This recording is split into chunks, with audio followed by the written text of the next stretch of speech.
सम्राट चौधरी की पुलिस ने कर दी हद पार। भरत को लेकर खौला था लोगों का गुस्सा, लेकिन अब भरत के पिता को भी नहीं बख्शा। बिहार में अनर्थ हो गया। मां के दावे ने उड़ा दिए सम्राट चौधरी के होश। पुलिस की झूठ की खुली पोल, पुलिस ने कैसे किया खेल। सम्राट चौधरी भी दंग। लोग कह रहे हैं भगत सिंह को नहीं मारना था।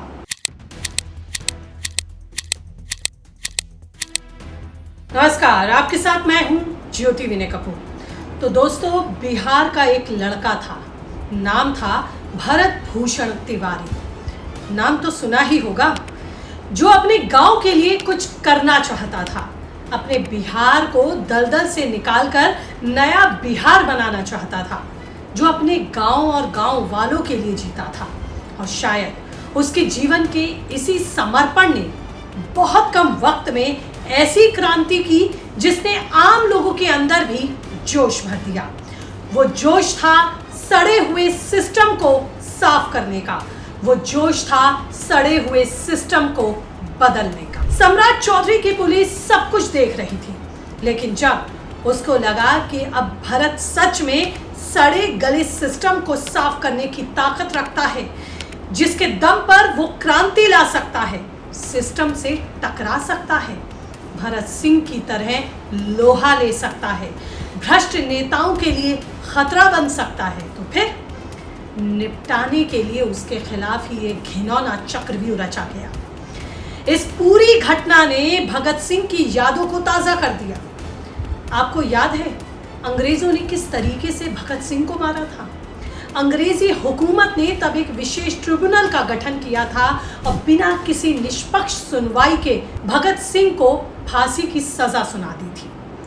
लोगों के गुस्से को दबाने के लिए तय तारीख से 11 घंटे पहले ही, यानी कि 23 मार्च 1931 की शाम को उन्हें चुपके से फांसी दे दी गई थी। भगत सिंह शहीद हो गए थे। फिर उनके शव को नदी में फेंक दिया गया था। भरत भूषण तिवारी के मामले में भी कुछ ऐसा ही हुआ। भरत भूषण तिवारी मामले में बिहार पुलिस की कार्रवाई पर गंभीर सवाल उठ रहे हैं। उनके समर्थकों का आरोप है कि पहले उन्हें मानसिक रूप से अस्थिर बताने की कोशिश हुई। उसके बाद पुलिस ने उनसे संपर्क किया और आत्मसमर्पण करने को कहा। तिवारी ने सार्वजनिक रूप से सिस्टम को चुनौती देते हुए हथियार छोड़कर आत्मसमर्पण किया और फिर निहत्थे होकर पुलिस के सामने पहुंचे।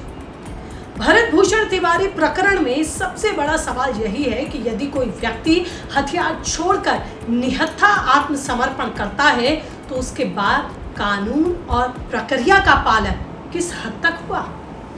आत्मसमर्पण के बाद जो हुआ उसने पूरे मामले को विवादों के केंद्र में ला दिया।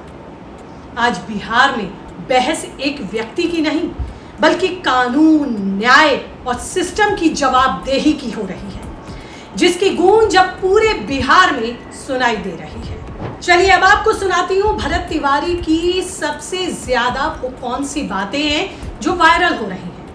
फिर आपको बताऊंगी कि किस तरीके से उनके पिता और उनके दोस्तों के खिलाफ भी साजिश रची गई। उनको भी नहीं छोड़ा गया। त्याग बलिदान के बाद मेरे इस शरीर को इंडियन आर्मी को दान कर दिया जाए। सुना आपने? इन बातों को सुनने के बाद आपको कहीं भी नजर नहीं आएगा कि भरत भूषण तिवारी कोई क्रिमिनल था, कोई हिस्ट्री शीटर था, जिसका बाहर रहना लोगों के लिए खतरा हो सकता था।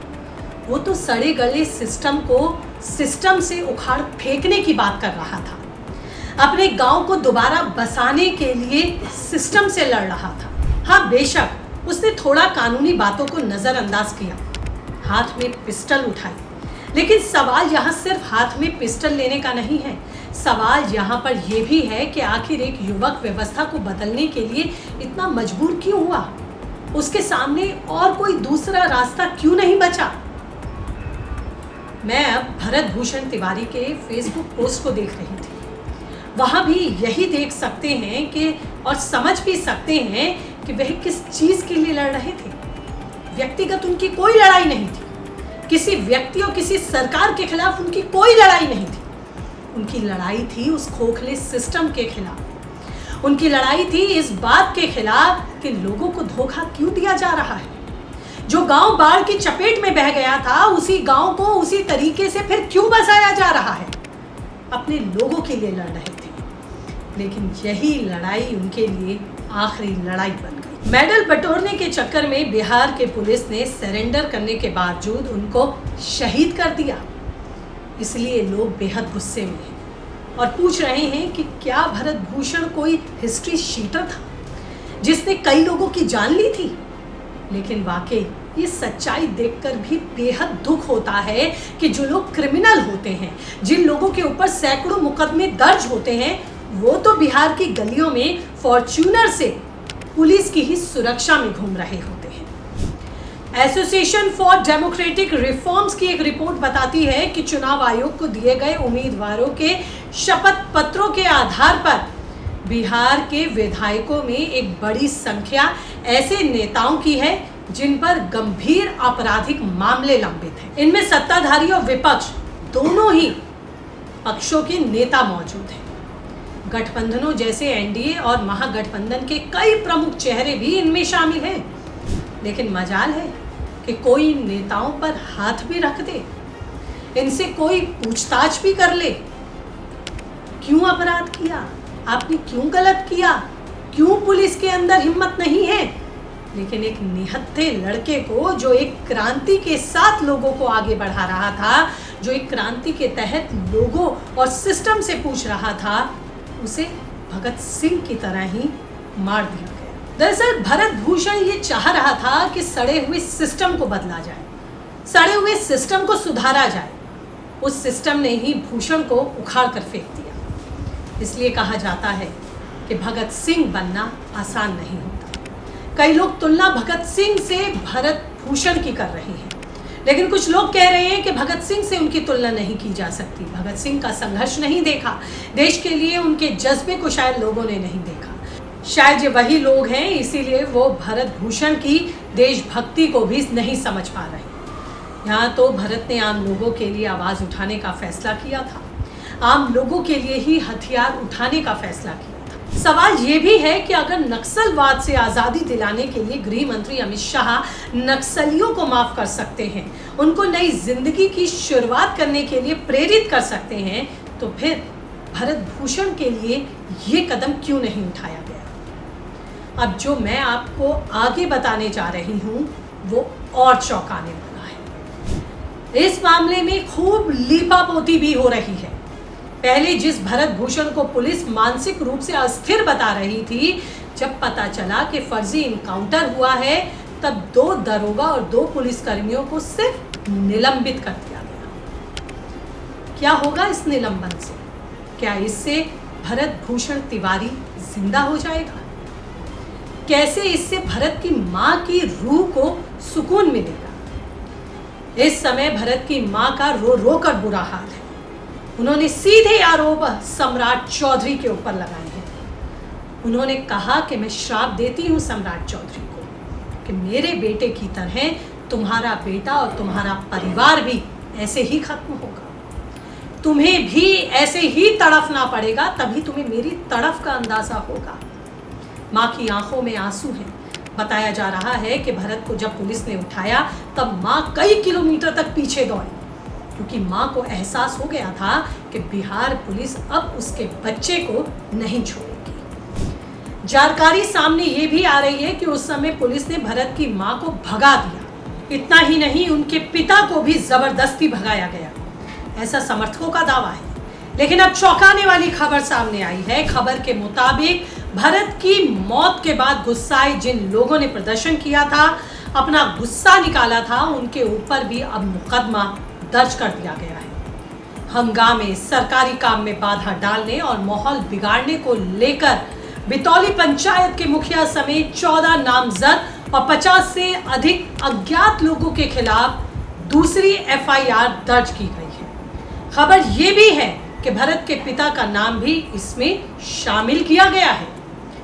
पिता काशीनाथ तिवारी ने पुलिस पर यह गंभीर आरोप लगाए हैं। उनका कहना है कि वे खुद घटना वाले दिन पुलिस थाने गए थे और पुलिस से भरत को सुरक्षित पकड़ने वह समझाने के लिए मिन्नतें भी कर रहे थे।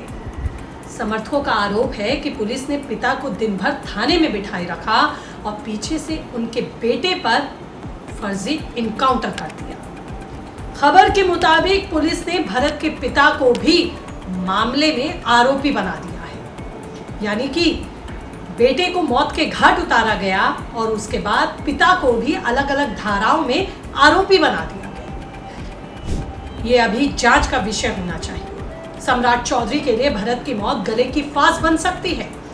बीजेपी के अंदर ही सवाल उठने लगे हैं। विजय कुमार सिन्हा ने इस घटना को बेहद दुखद और दुर्भाग्यपूर्ण बताया है। सिन्हा ने सार्वजनिक रूप से कहा है कि स्थानीय प्रशासन इस स्थिति को संवेदनशीलता से सुलझा सकता था, लेकिन भारी लापरवाही बरती गई। उन्होंने ये भी कहा कि रक्षक ही भक्षक ना बन जाएं और शाहबाद इलाके के लोगों के गुस्से को सही ठहराते हुए न्यायिक जांच की उन्होंने मांग की है। हालांकि इस मामले में पूर्व केंद्रीय मंत्री अश्विनी चौबे बुरी तरह भड़क गए हैं। उन्होंने पुलिस कार्रवाई पर कड़े सवाल उठाते हुए मामले में दोषियों के खिलाफ कड़ी कार्रवाई के लिए 48 घंटे का अल्टीमेटम भी दे दिया। मिथिलेश तिवारी जो बिहार सरकार में बीजेपी मंत्री हैं, उन्होंने भी अपनी ही सरकार के पुलिस प्रशासन को आड़े हाथ लिया और सरेंडर के दावों के बीच हुई इस मुठभेड़ की उच्च स्तरीय जांच की मांग की है। यानी कि यह मामला अब खुद सम्राट चौधरी सरकार के हाथ से ही निकलता हुआ दिख रहा है। सम्राट चौधरी जब मुख्यमंत्री बने थे तब कई लोग कह रहे थे कि बिहार में सुशासन आएगा, बिहार क्राइम फ्री हो जाएगा, लेकिन ऐसा लग रहा है कि उत्तर प्रदेश के दूसरे योगी बनने के चक्कर में सम्राट चौधरी कुछ ज्यादा ही जल्दी कर गए। बिहार की एक खासियत है, जिस तरीके से नेता को ये बिहार अपने सिर पर बिठाता है, उसी तरीके से जमीन पर पटक कर पटखनी भी देता है। बिहार ऐसा राज्य है जहां पर जातिवाद सबसे ज्यादा हावी होता है, लेकिन भरत भूषण तिवारी के मामले में वहां का बच्चा बच्चा तिवारी परिवार के साथ है, क्योंकि भरत ने अपने लिए कोई लड़ाई नहीं लड़ी, अपने समाज के लिए लड़ी, अपने गांव के लिए लड़ी, अपने लोगों के लिए लड़ी। इसीलिए कई लोग उनको शहीद का दर्जा दे रहे हैं। पूरे मामले पर आपकी क्या राय है? क्योंकि अब इस मामले में बिहार उबल रहा है, सरकार को कटघरे में खड़ा कर रहा है, सिस्टम को कटघरे में खड़ा कर रहा है। आपकी क्या राय है? आपकी क्या सोच है? कीजिए कमेंट, रहेगा मुझे इंतजार। फिलहाल इस अपडेट में और इस एनालिस्टिक रिपोर्ट में इतना ही। नमस्ते।